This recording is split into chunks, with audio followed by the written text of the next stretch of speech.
Awesome. Thank you. I hope we get to like properly meet you during a break. Oh, yeah. Yeah.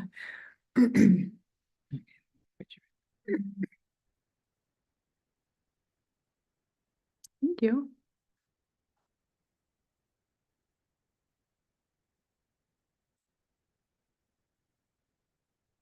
I guess nobody online is saying anything, but if they could.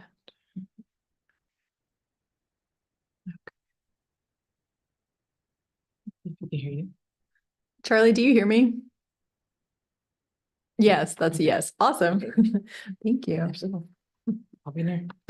Thanks. I can hear you. I'm in Dallas, so I don't know if you heard me a minute ago. Yeah, yeah. Okay. I did not, but I can hear you now. So I think all systems are go. Okay, I'm not driving. Okay, that's good.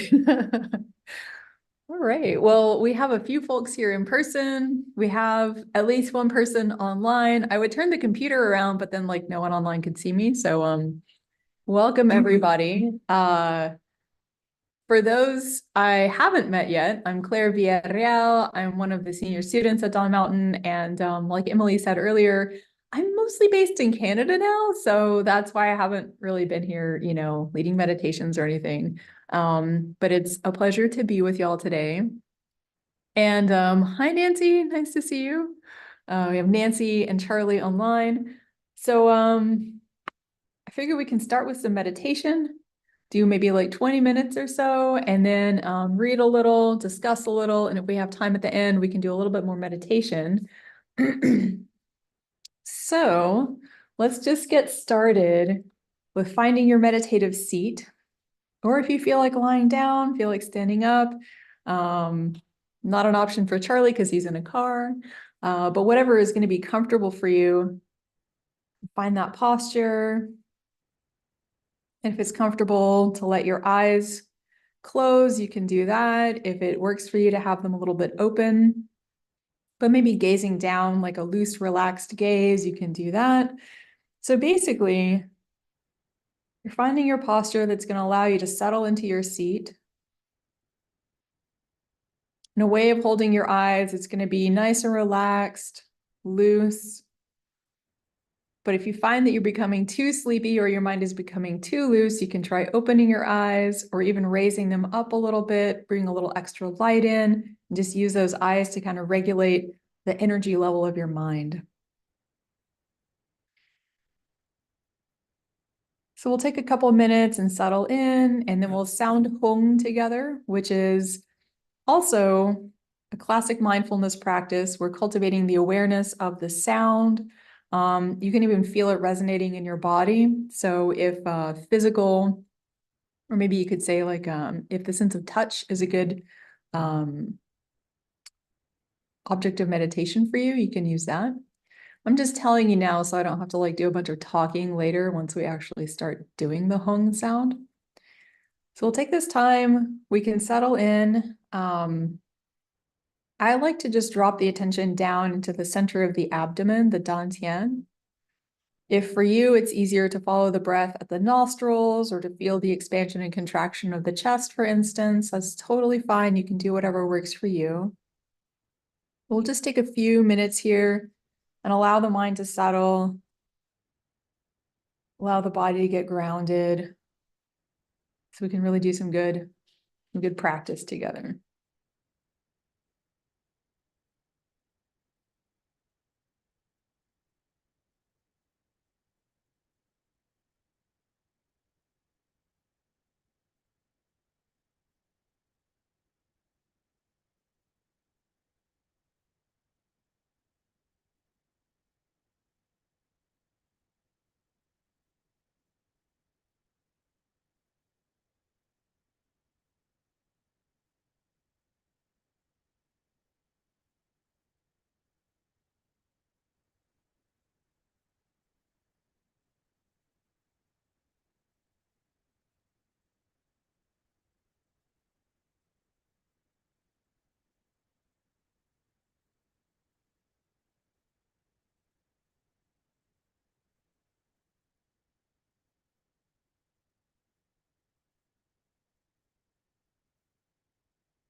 I will sound the syllable hung.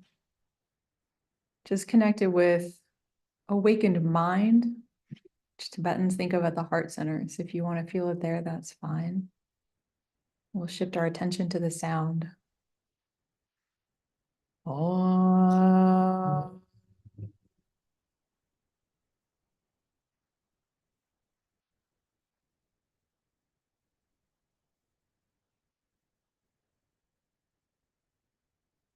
Oh.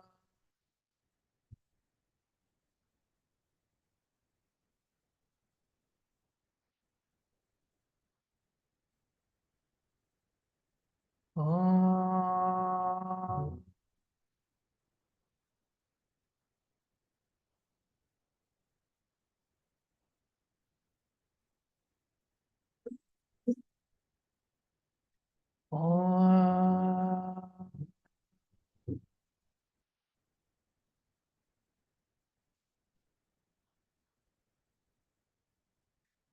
Oh.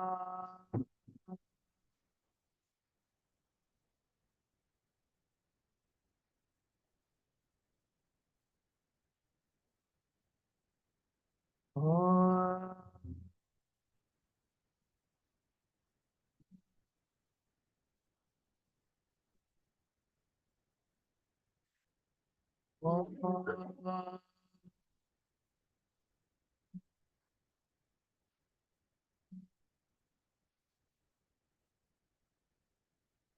Now you can settle back into seated meditation, focus on the breath, or just resting your attention at the center of the abdomen. Spend a few more minutes just settling the mind, settling the body and the energy.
Again, we'll sound hung.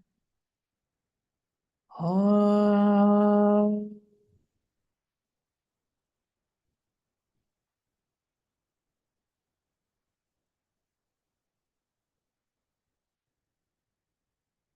Oh.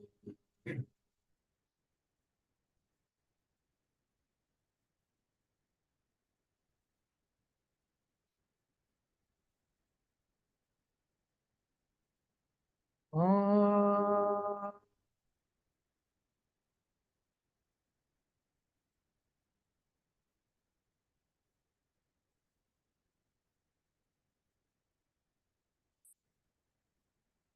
Oh.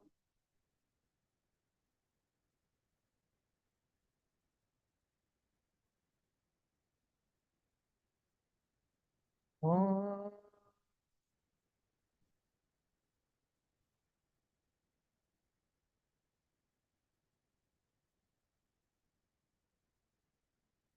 Oh.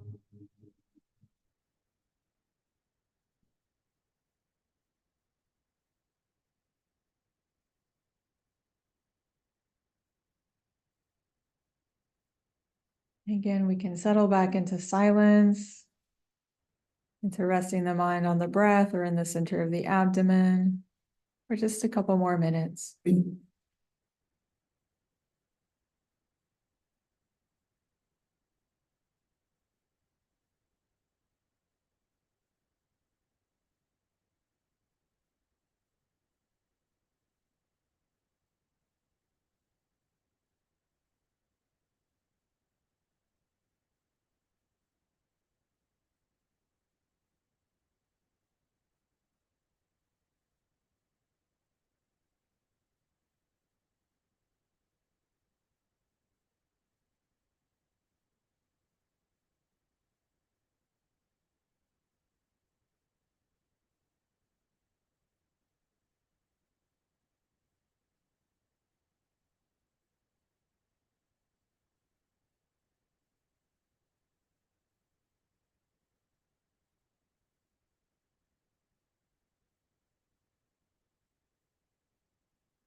Finally, we can begin to come up out of the meditation.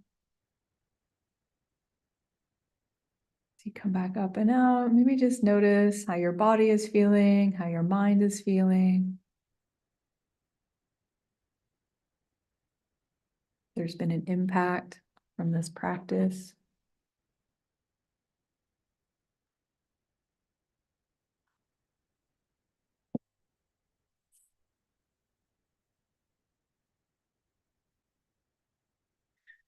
And I forgot to start with our opening aspirations. So we should do them now, these aspiration verses. And in case you're not that familiar with them, there's 4 lines, and basically each one is one of the 4 boundless states. So the first line, may all beings have happiness and its causes, that's loving kindness. Second one, may all beings always be free of pain and its causes, that's compassion. So our reading today connects with that one. May all beings always be pain-free and live happily, that's actually joy. Which is sometimes called sympathetic joy, but I think it can also be helpful for us moderns to rejoice in our own, good fortune, good activities, whatever. And the final one is, may no beings ever cling to those near nor spurn those far, that's equanimity. So these are the 4 boundless states, so called because we want to extend them to everyone boundlessly. But sometimes I also find it helpful to think of it as boundless toward myself as well, that no matter how badly I'm acting or how much I'm annoying myself, I can still extend these qualities. At least I can still aspire to extend these qualities to myself.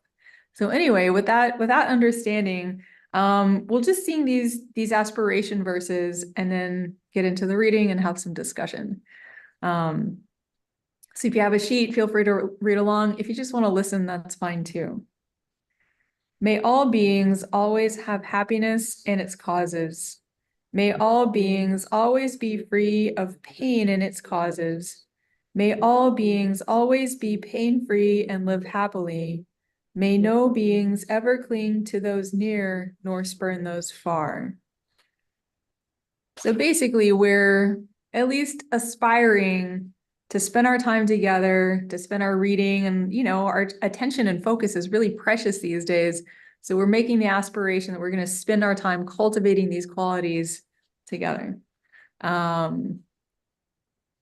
So I just want to start with a very short explanation of what compassion actually is, like in a Buddhist sense, before we read our section for today. So I think sometimes people think of compassion as like the willingness to help, something like that. In Buddhist terms, that's more loving kindness. That's I'm going to take whatever steps I need to make sure that people have what they need or that they're well, or, ultimately speaking, that I help them to like wake up and realize the nature of reality, which is ongoing permanent bliss. So that's loving kindness. Compassion, actually, from a Buddhist perspective, is like the willingness to contact someone else's pain. So if you think about it, a lot of times if you're trying to do something to benefit others, it can be easy, like especially in our close relationships, it can be easy to hear someone else's pain and immediately start trying to fix it. And if you've ever had someone do that to you, it can be like not very satisfying. So the thing that might be missing is like step one, we actually feel that person's pain. And then step two, we respond. So what we're reading today really is about the capacity to feel, to contact someone else's pain and not run away. And this, I just want to say this, it's not exactly in the passage, but like, Pema Chodron is coming from Tibetan Buddhism. And in this tradition, we believe we have a lot of non-physical help to call on. So whether you believe in God or like the universe with a capital U, or we have like lots of Buddhas of compassion, or just the Buddha, like that dude. So like, or the most compassionate person you can think of. If you think of like your grandmother in like a really tender, loving, attitude toward you, and you just imagine like, what if that energy resonates throughout the entire universe? Like you can call on that to help you feel this pain and not run. Yeah, so that's compassion. Does anyone have any like questions online or in person about like what that is? Is that the same as empathy? Great question. So Dawn asked, is that the same as empathy? So sometimes people actually distinguish empathy from compassion. So like sometimes you might have heard the term empathy fatigue. So like empathy in a more limited sense could just mean the ability to kind of feel what someone else is feeling, without holding your own center. So like the thing that's different about Buddhist compassion is that you don't want to just get sucked into someone else's feeling. So that would be just empathy. Part of the reason it's helpful to call on like a larger source outside yourself is they can kind of help keep you in a larger context so that someone's pain is held within, the vastness of like reality, or, at the very least, you want to have a sense of like, I'm listening, but it's not happening to me. Does that make sense? Yeah. It's a subtle distinction because empathy is definitely an important skill in compassion. And I think some people define them as more or less the same. But in a Buddhist sense, like this boundless compassion, I mean, I will just speak for myself. That is not happening unless I put it in a larger context. Like unless I, reflect not just like, oh, this person is suffering, I wish them well, or I wish them not to be suffering. Like some people are jerks and they've done mean things to me. And if they suffer, there's some part of me that's like, karma. Like I'm not feeling compassion toward them. I might be feeling, actually a little bit of like schadenfreude, like rejoicing in their suffering. But this is, I'm seeing one slice of this person in one lifetime. In a Buddhist perspective, like 5 lifetimes ago, this person might have been super kind to me. They might have been my parent. They might have sacrificed their life so that I could like, survive some crazy situation. So right now they are acting like a ginormous jerk. And I'm not going to like pretend that everything is fine, but it still helps to think like, I can still hold that compassionate motivation or that compassionate wish towards them, and not just let the mind collapse into like, oh, you deserve that. You had that coming and I got to watch, and you're like, yes, it's just like kind of a gross feeling. Does that make sense? Okay, I feel like I'm just babbling. Does anybody have a question before we read? No, my name's Lori. I just wanted to say thank you. That made a lot of sense to me. Oh, good. I'm glad to hear that. Lori says it made a lot of sense.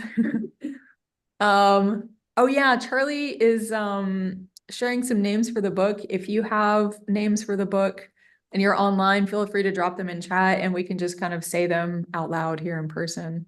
I'll explain what that is later if you're not familiar. All right. So let's read this passage, this chapter, and then we can discuss at more length. Also, it's a whole page. Oh, I look very blurry. Do I look blurry to y'all online? Okay. I'm just gonna see if I can maybe.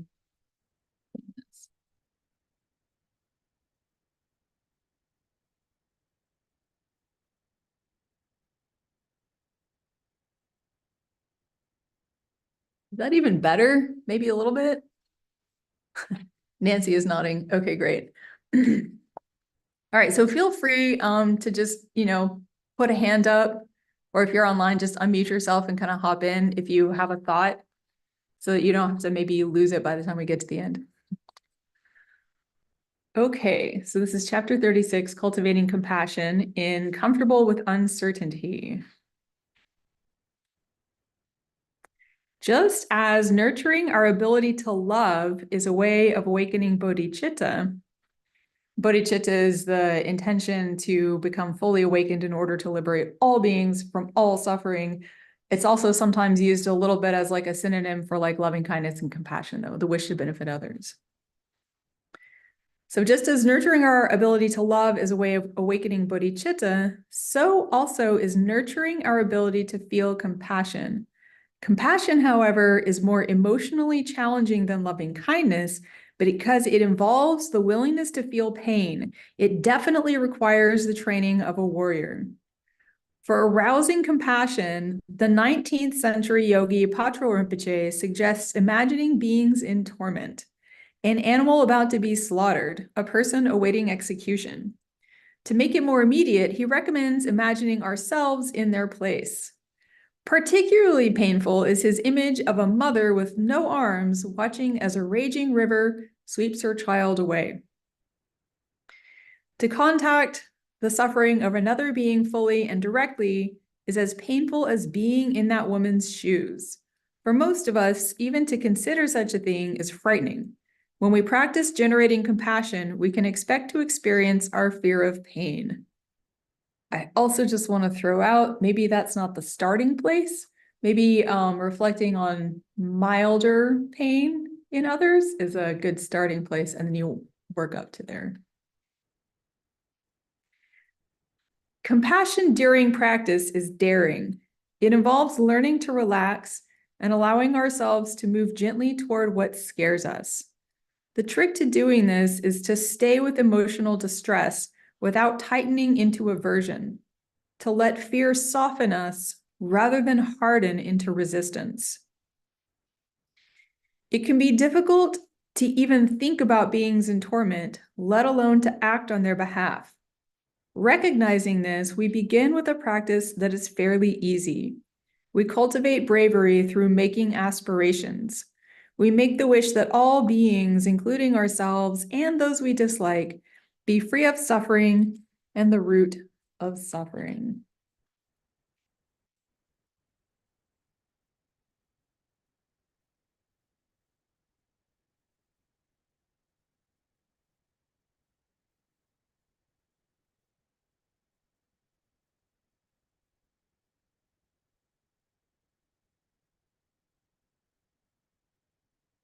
So, does anybody have an immediate response or questions?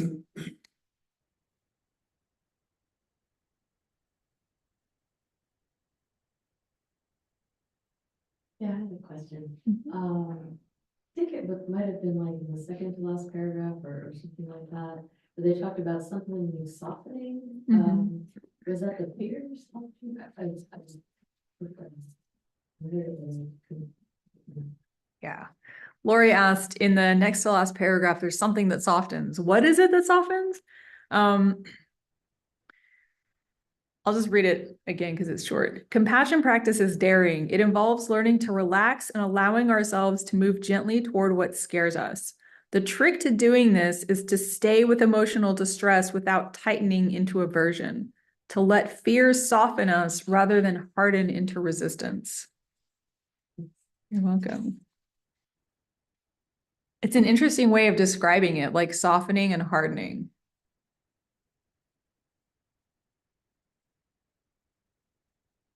Yeah, that kind of, the words kind of like went into my spine because, that's just all the physical tension and the fear and everything kind of, that's where I feel it physically and stuff. Mhm.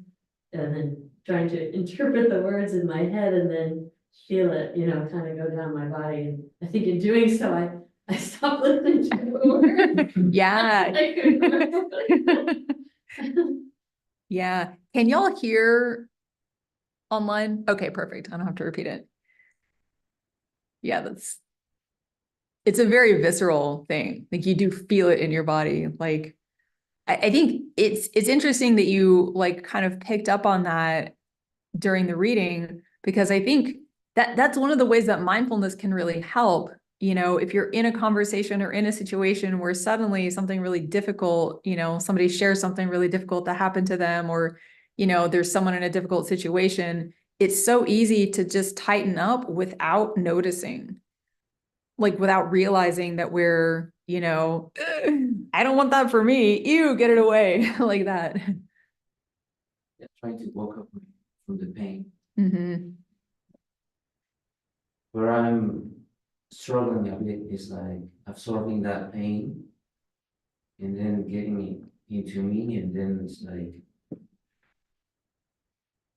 this need of just getting rid of that. Mm-hmm.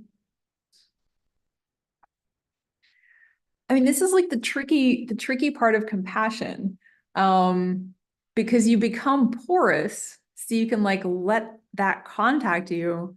But then if it just comes in and stays with you, then you've just taken someone else's pain and, you haven't taken it from them, but now you're feeling it too. So it's like contagious.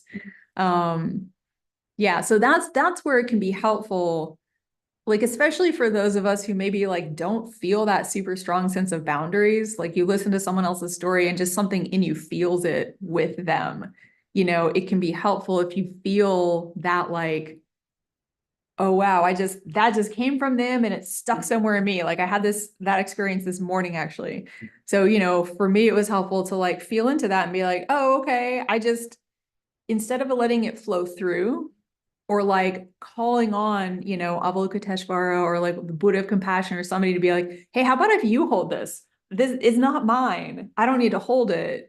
It can be helpful to have that sense of like, almost like you take it and you're like, here you go. And somebody with infinite capacity and like 1,000 arms, can like hold that for you so it doesn't stick in you. Does that make sense? Mhm. Yeah. It's a really good, I don't know, observation, or like, it's not a question exactly, but it's like the hard thing to do with compassion, to hear and not take it and just let it like sit in you. Happens to me. Yeah. Another thing that might be helpful, like, I don't know if this is going to make a lot of sense if you're not familiar with Buddhism, but like in Buddhism, we talk a lot about what's called emptiness, like lack of inherent existence. So the thing that feels like sadness, it feels like just this solid lump of like, something terrible happened to somebody. For instance, well, anyway, I have like a really significant teacher in my life who like was in an accident. And I think I was like, oh my God, everything is different, blah, blah, blah. Like, this is so terrible. And to watch him go through the experience, I don't think that's what's going on at all, So there's like a way of kind of recognizing, how do I say it? Like, there is only experience. and it's our resistance to it, or it's like wanting that thing to keep going. Like it's how we're interacting with experience that causes what Buddhists would call dukkha, like unsatisfactoriness or suffering. Like there's other ways maybe to relate to that, or to understand at the end of the day, or like from an ultimate perspective, I don't exist inherently.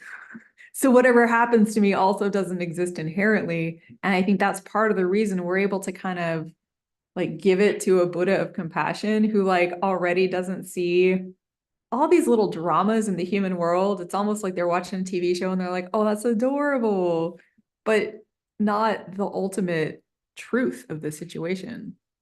Is that okay? You're welcome. Charlotte, did you have a thought? You looked like you were having a thought back there. I guess it just confuses me. Fair.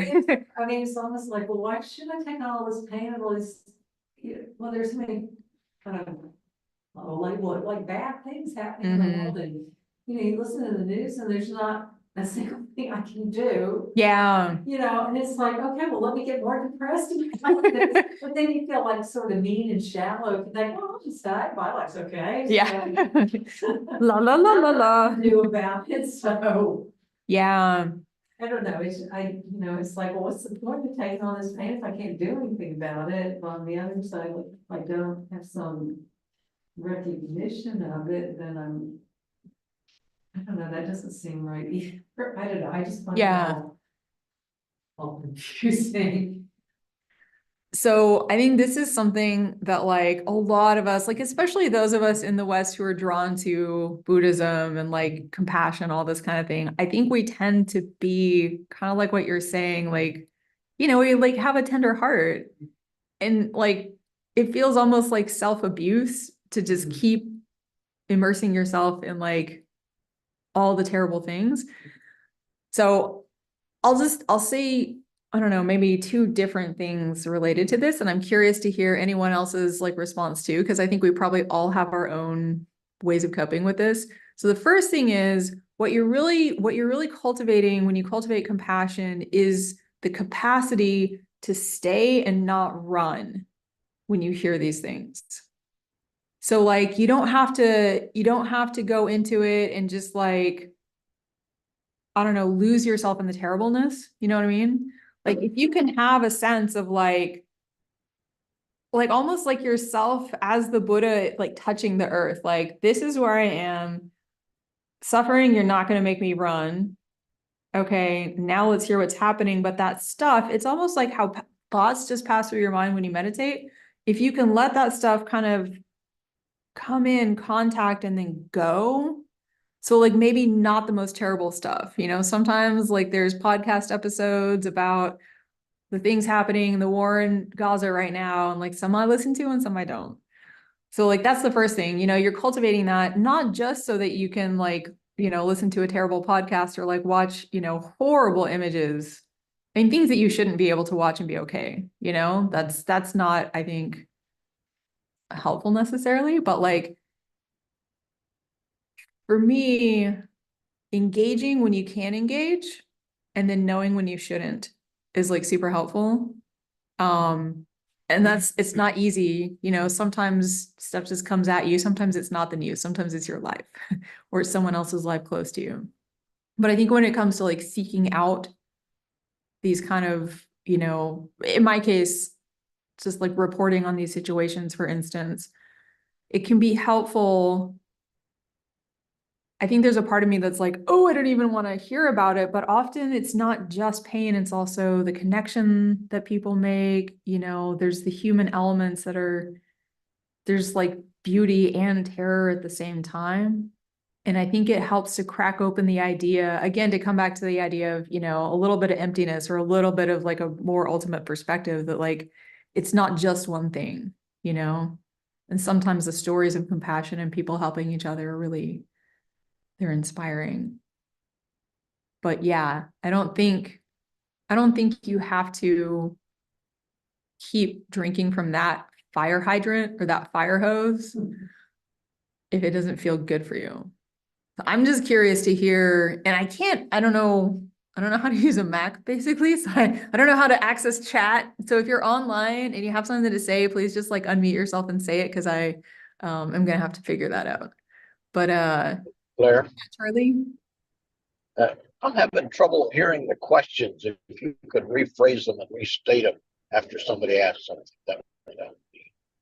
Yeah, for sure. Sorry, I thought y'all could hear it, so I stopped rephrasing. Did you get the gist of Charlotte's question, which was basically like it just feels like too much? Yeah, I can somewhat understand the question from your response, Yeah. but sometimes to hear the question in the first place is helpful. Okay. Thanks. Yeah, that's good to know. Thanks, Charlie. So what do y'all do to like not just completely disengage, but also not get overwhelmed and have to curl up into a ball?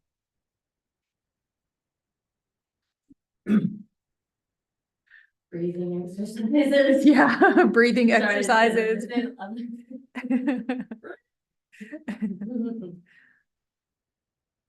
No, but something that just helped me just now, in listening to, am I talking too loud?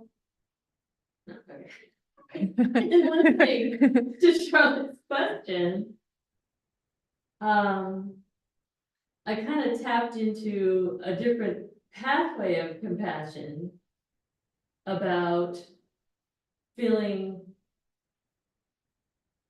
compassion for what Charlotte was talking about, Mhm. and then wanting to kind of send out compassion for all the people who are overwhelmed by watching the news. Mhm. Mhm. Which kind of feels like the cream of rice, container with the guy with the cream of rice container inside Yeah. on the picture with the guy in the whatever. So Yeah. loops of compassion. Yeah, Lori, right? Yeah. Yeah. So Lori said that she's feeling compassion for Charlotte's compassion, dilemma. So I think this is actually it's a great comment because it gives us an opportunity to reflect that like basically you can be cultivating compassion like all the time.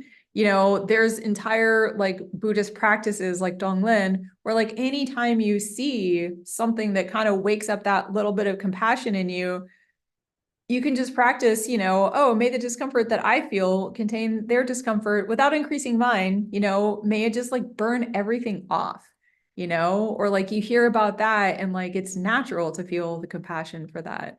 And maybe it's easier actually to hear about Charlotte's dilemma and not get completely sucked into it because it's a little less intense, than some of the things we could be hearing about. So it's great to start there and build your capacity because like ultimately, this Donglen practice that I mentioned, which also is like a specialty of Pema Chodron. So if you're interested, it's probably even in here in lots of her other books. But like to me, that practice, like you imagine breathing the suffering off someone else, breathing it down into your heart center. And then I imagine this like radiant orb of like loving kindness and emptiness and Buddha nature, like all the things, just you're like feeding it, it's like this fire that just like transforms. You breathe this like dark or gunky or like unpleasant energy in, and at the end of the day it's just energy. Suffering is energy, happiness is energy, all this stuff. Anne likes to say everything is either love or a distortion of it. So like even this energy of hatred, of fear, of like, hey, what if we just all went and killed each other today? Let's have a war. If you can breathe that in, there's so much like, the wish for people's families to be safe, the wish to have, a homeland of your own. Like there are these really powerful things underneath that. So if you can take that energy that seems so negative and like just like burn it with wisdom, like nothing can shake that compassion that can come out of that. So like I think we think about compassion as like weak, but that kind of compassion is strong in the sense of like nothing can overwhelm it. Wow, I feel like I just totally went on a complete tangent. Yeah. Does anyone else have ways that you try and modulate how much like painful stuff you're listening to or watching or meditating on?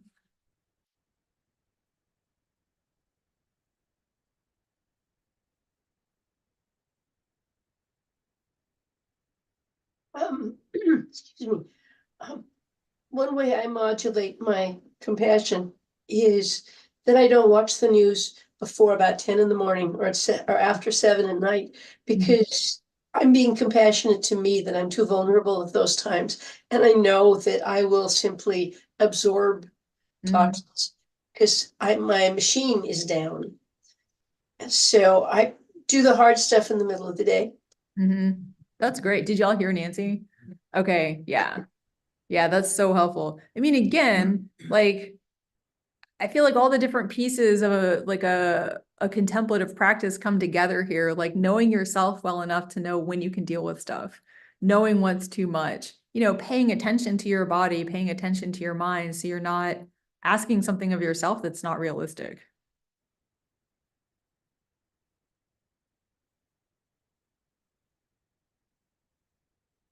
Any other compassion hacks y'all have developed?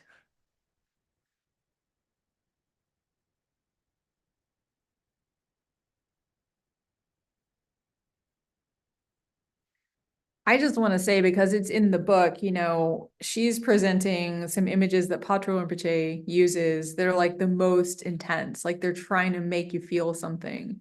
And I think it's like really helpful to start small, like on any given day. Maybe you shouldn't even do this practice. Maybe just like some silent sitting, letting yourself settle, letting your nervous system relax. Like maybe that's all you need.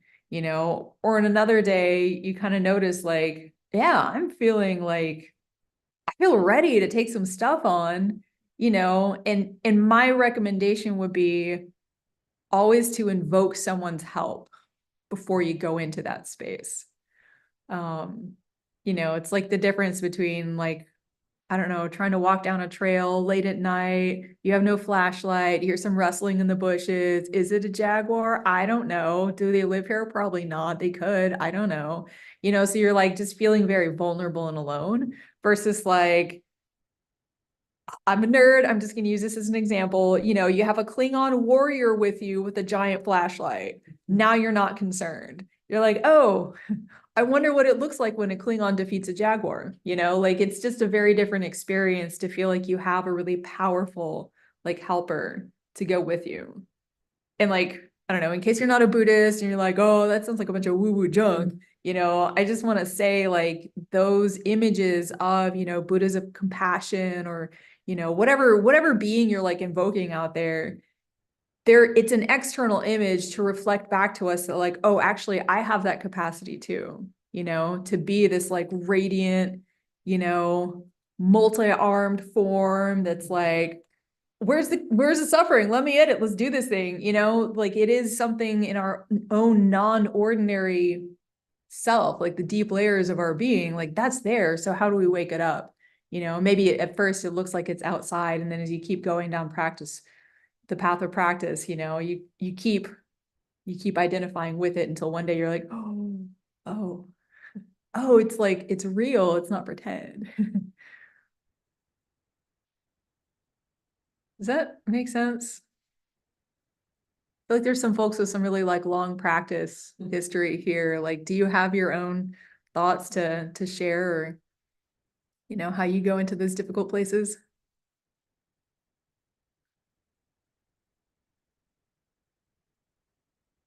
Right, it's pretty quiet. So if anything comes to you, you can share it later. We can do a little more meditation. I just want to say, just maybe for context, especially for those who are new, I feel like Pema Chodron is like a gateway drug. You can like read this book and be like, dang, that's really interesting. And just so you know, like there's an entire path structure that supports like actually transforming your mind so you can like do these things. And that's what they're doing downstairs today. They're doing a retreat, they're doing practices, it's in the form of a ritual, but it's like these are the ways traditionally that people make contact with these other aspects of themselves and start to draw closer, start to like, you know, really have something stronger to call on so you have more resources for daily life and then ultimately for perhaps becoming a fully awakened being and liberating everyone from all suffering whatsoever, for instance. All right, well, let's practice some more. And I'll leave a couple minutes at the end in case anything else comes to you that you want to share.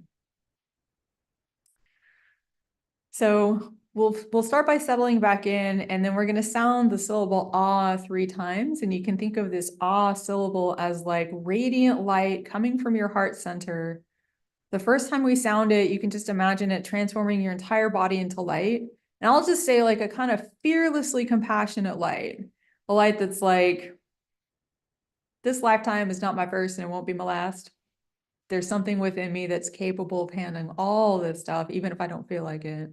What would it feel like, even for 30 seconds, to become the Buddha of compassion, or to become like fully realized Christ nature, or whatever makes sense for you?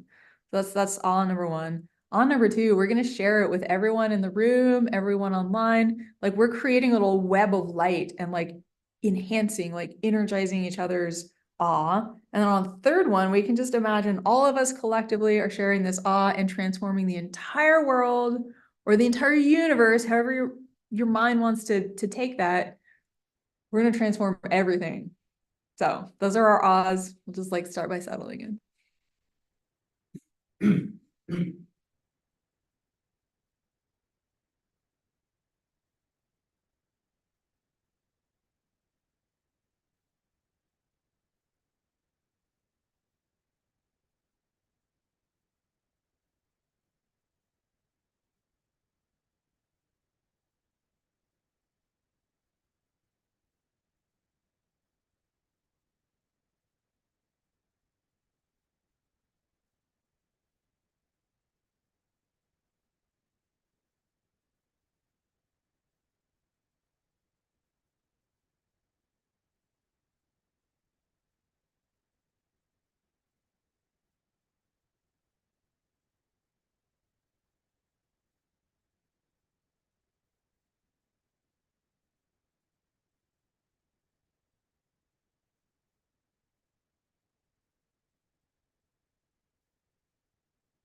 The first ah we transform to light. Oh.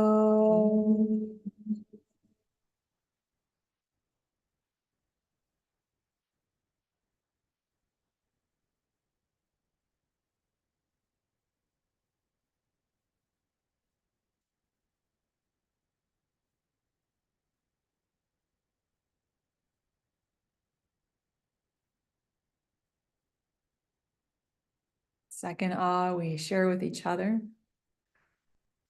Oh.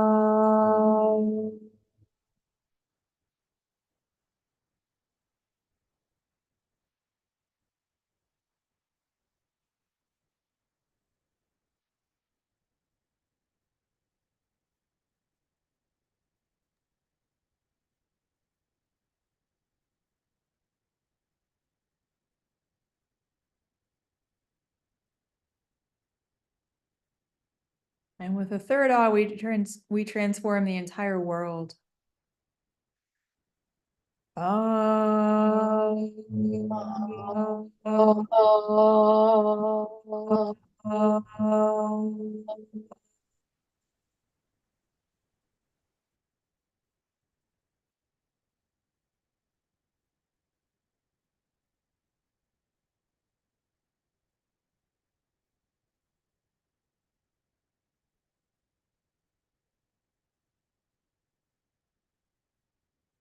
Finally, we'll close this second part of our meditation.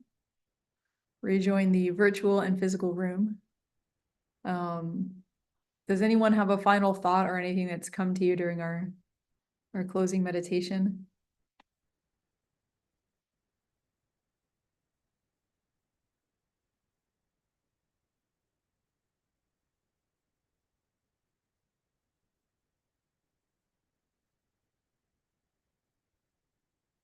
All right. Everyone's quiet, so I take it whatever thoughts you had. Maybe you don't feel like sharing them, which is fine. So let's just close. Let's close this practice with the second under group practice prayers. This is Shanti Deva, Way of the Bodhisattva, chapter 10, verse 52. This is a traditional way of saying, basically, like in the Buddhist perspective, we have like lifetime after lifetime until we wake up. And this is a pledge to kind of keep using those lifetimes to benefit all beings. So feel free to say it, not say it, whatever is comfortable for you. For as long as space abides, as long as the world remains, just so long may I be there, resolving all beings' pain. Well, thank you. Thank you for joining online, in person. Let's just say the names of the people we'd like to kind of send the good energy of this practice to. So maybe online you can just unmute and say your names. In person, you can also say your names, and the energy of those names will kind of mix and mingle. Jen Ken, Perez. Chico's mom, Bye. Mark, Becky, Stephanie, Yoshi, Barbara, Tosha. Kay,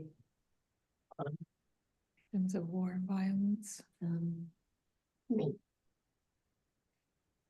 um,